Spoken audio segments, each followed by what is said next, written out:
A forum themed Reforms for a Sustainable Power Sector for the Next Generation was held in Colombo last evening. In this act, there is an advisory council to the minister, where in this one, compared to the previous one, there will be direct involvement from the minister to the national system operator as well as the regulator. If you look at these different entities, the first proposed entity is the National Electricity Advisory Council. It consists of 5 people, all minister appointed. Their requirement is to come up with the policy advisory requirement for the minister and even the formulation of the national electricity policy. In this case, it is proposed to have a different group to come up with the electricity policy. So this creates a certain problem. There are certain institutes which are doing the same thing, like the Sri Lanka Sustainable Energy Authority as well as the Public Utilities Commission. For example, SCA is empowered to give the policy development as well as the policy analysis. So they are the one who are doing that part. And the policy advocacy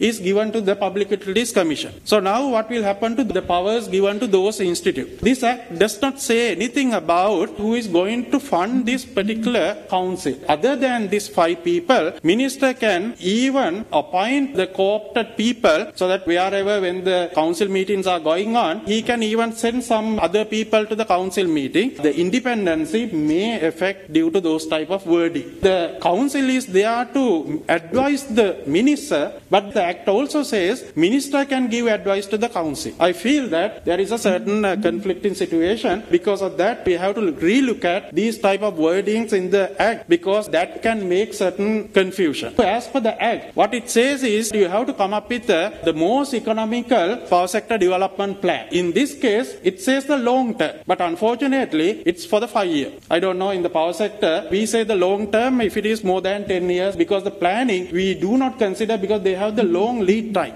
And 5 years is not sufficient for a generation, the project implementation. If you are saying the long term, it should be actually a long term, not a short term. When we do this long term generation expansion planning, all should be done by the NSO, and then they have to come up with a detailed plan. So then they have to propose that plan to the regulator, that is the PUCSL. And the PUCSL can check whether the plan is according to the government policy. Now in this one, it says after taking the consultation with the licensees and the other stakeholders, there is a one new thing which was not in the previous act, that is they have to forward this one to the minister. And the minister should approve this, and with the ministers even the suggestions. So after approving, it is the NSO's duty to implement that approved plan, not the minister. If the plan fails, who will be responsible? Nothing mentioned about that. So that I feel that there should be certain improvement in this part.